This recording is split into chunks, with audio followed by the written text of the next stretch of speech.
Welcome back, everybody. Thank you for joining us on this special Sourceseeker hour. We're talking about depression, fighting depression, and finding brighter light, finding a way to function, survive, and to still love yourself, and to illuminate that love to other people. We want to talk about also the difference in, or is there a difference in depression for women, depression for men? More men commit suicide. More women attempted, according to statistics. Is there a reason for that, and what can we do to assist the other people, men or women, who have it or who are dealing with it? Nurse Norris, what do you think about that subject? What I think about is that we have to bring more attention to it. How do we do that? We bring more attention to it by having conversations like this. Conversations like this, understanding that it's real. You know, I recently lost my dad. I'm gonna just if you guys don't mind. I went from leaving a job that I totally loved to losing my father in 2 months. So I didn't know what depression was until then. We have to teach, one of my focuses is to teach how you have to find a resource. You have to find something that's better. Get some help. Talk about it. A lot of times we're discriminated against because, I'm going to tell you, as far as a professional, you cannot, if you have a treated diagnosis, you have to report that as a registered nurse to state board every year. I mean, every 2 years when we renew our license. That and would who wants make to people do that? not to report it. That makes you not want to report it. Certainly, so you won't admit it. That's a reason to not go see treatment. You won't see treatment either. Yeah. That's why you have a lot of nurses, the ones that don't get treatment. You see a lot of them addicted to drugs. Yeah. And doing all kind of stuff. I guess the only thing we can do is have a self-help group, our own circle of self-help to help ourselves if we can't talk about it. What you say about that, Brother Veon? Yeah, I want to go back to the issue of African Americans particularly being more depressed than others, and the historical, pinnings for our depression. Because when you look out in our communities, that, you know, particularly I live in Third Ward, we look at Third Ward, we can see that even though we pay our taxes, we don't get the resources that we should. We go to work, we do better work than other individuals, we don't get the rewards that we should. And we see this, you know, all across society, that as a race, we are not getting what the other race, or we're not an equal part in this society. And realizing that you're not an equal part and not knowing how to change that, that can be very depressing, especially when it affects my children and it affects, you know, everything I do.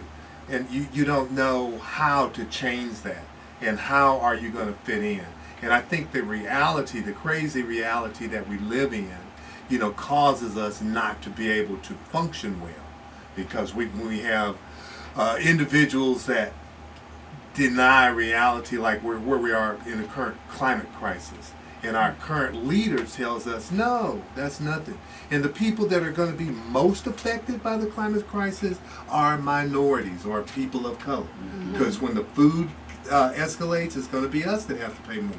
So those kind of issues, you know, impact us, and, you know, for us to, I guess, come to some grips with it, we need some, I guess, some format to understand, one, that this is actually what's happening, that we're not an equal part of the society, and then here is another behavior that we should be engaging in because we're not. And so we I got to think the kind of reality, find a way to help we ourselves. have to understand that we're not.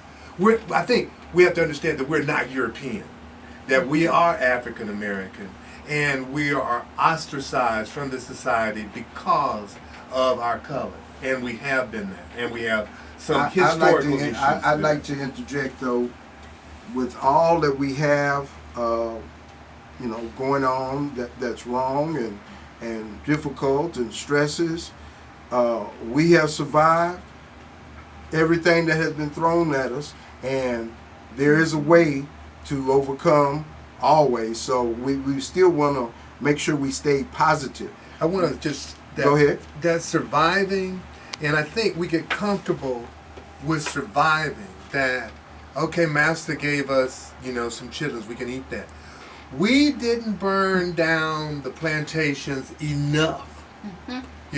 Even though we're surviving now, we need to turn the apple cart over because we're not getting what our fair share. And so, what does that relate to? One, it our means that we depression, need though? How we overcome that. But now, when you to overcome it, you have to change your behavior.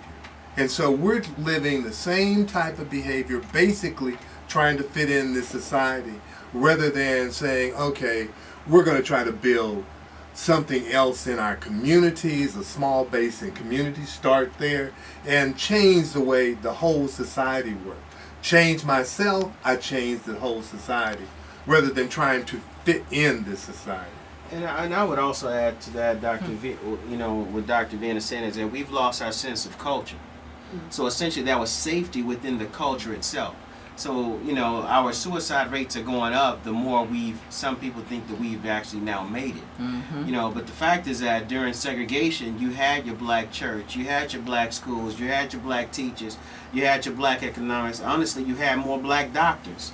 We're at the we're at a rate of black doctors now, especially with the black male doctor, to pre-slavery, essentially pre-America. This is the lowest number of black male physicians that we've ever had in America, despite us making these gains. But also another issue is that we don't control our narrative about who we are and what we do. The music that you hear, if it's not, I don't know what we're on, but if it's not about smoke, if we're not talking about smoking weed, the music is about smoking weed, having unprotected, ridiculous sex, drinking excessively, trying to attain things like diamonds, and you all of a sudden become a millionaire because you got one hot song on the radio. That essentially a lot of our kids don't see that happening for them because those images and things aren't real. Even if you look at the HISD, they're talking about how they need to take off HISD because of all the bad schools. You got 1 to 3 bad schools out of like 275 schools. All right. But we will actually, a whole subject on his, and we will believe the narrative that there are poor schools because there are more blacks who live in the inner city, and we believe if somebody told us that they're poor, that we actually automatically believe that, not realizing that you've got schools around this area that's failing as well in other districts, but nobody's talking about taking them over, and they're definitely not going to be doing the pushback. So the lack of controlling our actual narrative and how we perceive ourselves and getting our voices out there are no Marvin Gaye's talking about what's going on. That cannot be a hot song on the radio. I want to interject this though. All of those things are definitely true. But if we don't deal with the mental part first and bring that, because we got all of those factors, all of those things interacting, and that's one of the things that we in our community have difficulty dealing with. We got all of these things, and then we really not understanding how we gonna fight against all of them and still maintain our saneness. It's difficult. But okay, you want to interject, Dr. Higgins? I just wanted to interject with the thought of, it used to be where our leaders talked about the community. It wasn't necessarily about us as individuals. You didn't have Martin Luther King talking about how him and Coretta Scott are going to blow up and get mansions and cars. All right. He didn't talk about how I got my kids bling bling rolling in Rolls Royces and Lamborghinis. I think. So what I'm saying is, I understand what you're I understand the individual, but I believe it's a problem also with the entire collective within the black community, that our leadership has changed. What's become important has changed. So we're losing the culture of the church, the home, the community, the stores, the businesses, even the families. The families are so busy now. We're working at ridiculous hours. We come home. I know for me, I'm back on the computer. I know I got another hour or two to kill just to try to catch up from what happened during the day, and we're losing our kids at the same time. So I would say it's not going to be the one thing about your mental health, one, we've got to seek our own individual help, but also we've got to seek the collective help within the community and the ills that are actually leading to that. As we look at the suicide rate in black kids are now outnumbered the ones in whites. Outnumbered, not out percentaged, outnumbered. And with the highest being black males. Two-thirds of all black deaths are going to be within black males. Now, you talked about with women versus men. Women and men have depression rates about the same. All right. Women are slightly more, I think, because they, one, hormones, two, they have more things that they deal with, you know, that men don't have necessarily deal with as often in our current culture. But men have a higher suicide rate because of the way that we commit suicide, which is by firearm. Realizing that having a gun inside your house increases your risk of death, because the most likely person you ought to kill with that gun is you. The second most likely person is a family member. The chance of you killing somebody who's an intruder is extremely low, because most people don't kick in doors. Now, granted, when somebody does kick in a door, that ends up on the news, especially if they got a chance to shoot the person. But the fact is that suicides go on every day in Houston area by use of firearm, but no one talks about that. Women actually think about how they're going to be found after they commit suicide. Men don't go through that thought. You know, if I shoot myself in the face and blow off the side of my head, we don't even mentally think about that. But so women a lot of times will use less lethal means, not because they're less desiring to kill themselves, but that, you know, if I overdose, then I'll look good in my casket. Or I don't want my family to find me. I don't want my family to find me looking bad. I never thought about that, but now that you say it, I can see that. What'd you say about that, Miss Kenisha? Well, I just want to first of all mention that, overall, we think about suicide, those who are depressed, they think about suicide to escape the pain. The pain is just too unbearable. And so the reason why women are not as swift as men in committing suicide is because women talk more than men do as well, you know. Men tend to hold in their emotions a lot. And I think it's rooted in shame, and that shame can be debilitating. You know, he doesn't want to be seen as weak. And so, you know, black men, you know, they're ostracized. They're also being victimized as well. And to admit that you're feeling suicidal, the first thing he would typically hear that's been reported to me is, "Oh, man up." In a society where you're not even acknowledged as a man. So, yes, so that's one thing that I have noticed as well. And the lowest suicide rate in America is black women. They have the lowest suicide rate, of which is amazing with all the, you know, one being a woman and then being a black woman in America. You're the least likely paid, the hardest worker in a company and the least paid person in a company is typically going to be the black woman. And so often, many are single moms. You know, the men are not there because of depression, suicide, incarceration. Man is not having difficulty holding a job, keeping a job, or, you know, they think their lifestyle is supposed to be bling bling, and spending money in the wrong places, and not actually securing themselves or their future or their families. So, but why is that? And I would say part of that is black women do a great job of, one, you can find them in church, which is a community in itself, and they hang out with each other and they talk with each other and say, "Girl, such whatnot," grab a glass of wine, and they can laugh and talk about the pain and cry in front of each other, and then they go back to their homes, to their work, to their families, ready to go. So I think we need to do more so also with not only looking at the numbers, but why is it that, what is protective to black women that is causing their rates to be lower on average than the rest of the general population? So the coping strategies. The coping. Yeah. Well, a lot of us were taught, well, like my grandmother used to say, well, we'll just get by anyhow. So we have passed that down from generation to generation, you know, where we just overlook and don't even think about depression, because we say, well, my grandmama got through it. I saw my mother get through it. I'm going to get through this. You know, and so as a matter of fact, a lot of us black women, I'm glad you mentioned that, because with us having to go to work, take care of children, especially if you're a single mother, a lot of us don't really understand that it's stripping us of our femininity And we're so proud of it, you know?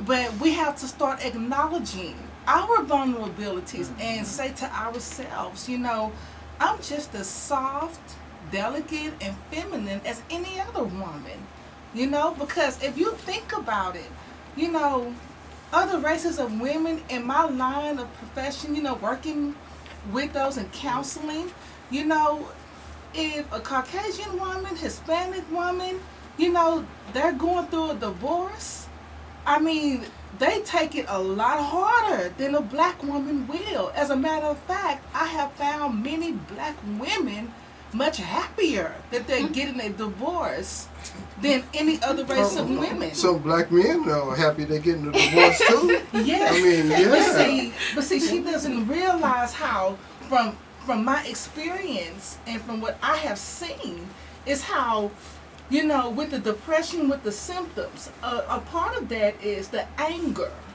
you know, the ruthlessness, the nastiness. It's because she's hurting. She cannot escape that pain. So it's like, well, I can't commit suicide because what's going to happen to my children? Right. I understand. So she's basically stuck in certain aspects. Totally understandable. I want to piggyback. This has been a very powerful discussion. Go ahead, Johna. Just real quick, on a piggyback on Miss Kenisha, there is a quote that just struck me one time, and it's by Renee Taylor. I don't know if y'all know who Renee Taylor is. She's a comedian. She used to play a character on the show The Nanny, and she said something in an interview once that I had to be strong because I didn't know weakness was an option.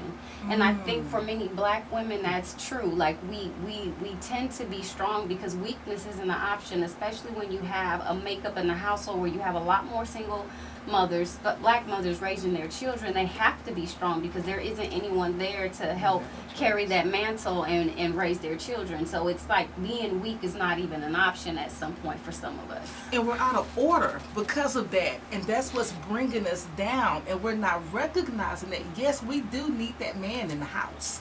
True. I want to ask this before we do anything else, because we're coming to the end of the show. How can we help that person that's listening right now or who will see this video? What can we tell them right now? What can we interject to them that maybe they will hold on a little longer? What can we tell them? The main thing is you have to change your behavior from the current thing you're doing. Do something different. Talk to somebody and change your eating, exercise, and then if you can, try to get some sleep. But exercise is a really, really good thing to change your body chemistry. I totally understand that. Exercise is very important, especially the older you get. Yeah, you got to keep up with it and so forth. This is the Sourceseeker Hour on Afro Vibes Radio, the #1 internet station in the world. We've had a very, very powerful discussion. We're at the end of our discussion. We're going to have this discussion again. This was very much too short. I'm going to get with all of these particular powerful guests, and we're going to talk to them again and maybe have a couple of shows about this, because this is one of the most important discussions that we can have. Life. Saving life. Again, this is Sourceseeker Hour. I'm your host, Baruti Carl Alexander. We thank everybody for joining us. I want to go around and have everybody tell us where they can be reached, talked to, argued with, debated. Let's start with Miss Kenisha. All right, I'm Kenisha Graves Drayton. I am a LPC, licensed professional counselor and certified anger resolution therapist. And I can be reached at my email at kenishad1@hotmail.com. KENISHA D as in dog, capital D, #1 @hotmail.com. Thank you. Yes, sir. Yes, sir. All right, my name is Dr. Napoleon Higgins. You can find me at Napoleon Higgins at NapoleonHigginsMD.com. So easy to find me. There are not too many doctors who are psychiatrists named Napoleon. If you put me in, if you just Google that, you see a black dude, that's me. All right. Sounds good. Yes, ma'am. Yes, so again, my name is Johna Hill. I'm a human service professional. Been working in the industry for 10 years in the Houston area. I can be reached at J Hill, that's JHILL Speaks @gmail.com, and that's jhillspeaks @gmail.com. And I also kind of want to piggyback and do a plug for this book. It's called Is Freedom Your Reflection in the Mirror by Natasha Miller, who is a good colleague and sister friend of mine. And it talks about 8 steps to overcoming trauma. So this is a really good outlet. We're talking about, yes, Show it again. 8 steps to overcoming trauma. So this is definitely a good book for anybody who's dealing with depression and trauma and overcoming that, and especially suicide as well. And you can also get this book at thefreedomstore.bitcartel.com, thefreedomstore.bitcartel.com. Wow, thank you very much. Yes, ma'am? Hi, and I'm Demetri Norris. You can reach me at bigpoeydiva@gmail.com. I wanted to make it fun. And I'm also, my artist name is Itumed Saran, and I'm on Instagram, I'm on Facebook. A super artist, y'all. A super And I'm artist. Look that smiling name with up and crazy check out her videos, art. y'all. Look that name up, check her art out. And I like to make art come alive. Oh, yes, ma'am. She sure does. She sure does. Okay, my brother. I'm Veon McReynolds, and you can reach me on Facebook at Tourdehhood, TOURDEHOOD, or my email, VeonMC@gmail, and yeah, I do have Facebook, just my Veon McReynolds. Yeah, check me out. We thank all of our guests. This show, the Sourceseeker Hour, is brought to you by the Brighter Source Group. We're a group seeking to combat community deterioration, among a lot of other things that we do. This is one of the things that we do. The Sourceseeker Hour, this is our 23rd episode. So we appreciate all of our followers, everybody who helps us out and comes on the show and works with us. We thank you very much. Again, I'm Baruti Carl Alexander. I'm the Sourceseeker. This is the Sourceseeker Hour on Afro Vibes Radio, the #1 internet station in the world. Thank you all. Have a beautiful day. Thank you. Bye. I need to prepare.